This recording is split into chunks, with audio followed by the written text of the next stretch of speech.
उत्सव जी मेरठ से। महाराज जी, जानते हुए भी कि खराब समय है, का समय से लड़ने की हिम्मत और संयम कैसे आए? नाम जप, भगवान की लीला कथा का श्रवण, ये दो चीजें हमारे अशुभ समयों का नाश करके मंगल विधान कर देती है। अगर हमारे अंदर नाम जब चल रहा है और भगवान के पावन चरित्रों को सुन रहे हैं तो हमारा समय कट जाएगा, हमें सहने की सामर्थ्य मिलेगी और भविष्य हमारा बड़ा मंगलमय हो जाएगा। इसलिए भगवान के पावन चरित्रों को सुनो या स्वयं पढ़ो और नाम जप करो।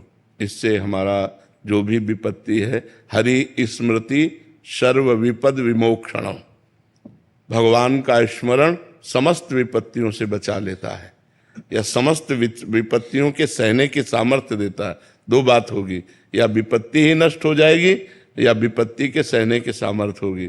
भगवान बड़े मंगलमय हैं, खूब उनका नाम जप करो, उनके चरित्र सुनो, भगवान की लीला कथा पढ़ो तो उससे मंगल हो जाएगा। शलीला जी कानपुर से। राधे राधे महाराज जी। महाराज जी, कभी कभी देखने में आता है कि अयोग्य व्यक्ति सफल और योग्य व्यक्ति को सफलता, उसका कारण होता है उसके पूर्व पाप और पुण्य। जैसे बहुत पढ़ा लिखा व्यक्ति है, ग्रेजुएट है, माइंडेड भी है, बड़ा प्रवीण है, लेकिन वो असफल है, उसकी डिग्री, उसकी बौद्धिकता किसी काम में नहीं आ रही, क्योंकि उसका पूर्व का प्रारब्ध उसको रौंद रहा है, जो पाप रूपी प्रारब्ध है उसे रौंद रहा है।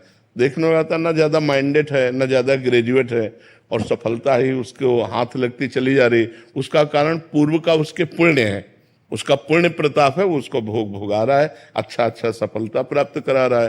तो पाप और पुण्य के प्रारब्ध से अच्छे व्यक्ति को दुख में भोगते हुए और पापी पुरुष को सुख में देखते हुए ये समाज को भ्रम हो जाता है। लेकिन पूर्व का जिसे बोध है शास्त्र का, वो जानता है कि आज पाप कर्म कर रहा है, लेकिन इसका पूर्व का पुण्य इसको साथ दे रहा है। जिस दिन पूर्व का पुण्य समाप्त हुआ और वर्तमान का पाप और पीछे का पाप जुड़ा, उसी दिन ब्लास्ट हो जाएगा, नष्ट हो जाएगा, ये जड़ समेत नष्ट हो जाएगा। तो धर्म और पुण्य ये भोगना ही पड़ता है, पाप और अधर्म ये भी भोगना ही पड़ता है।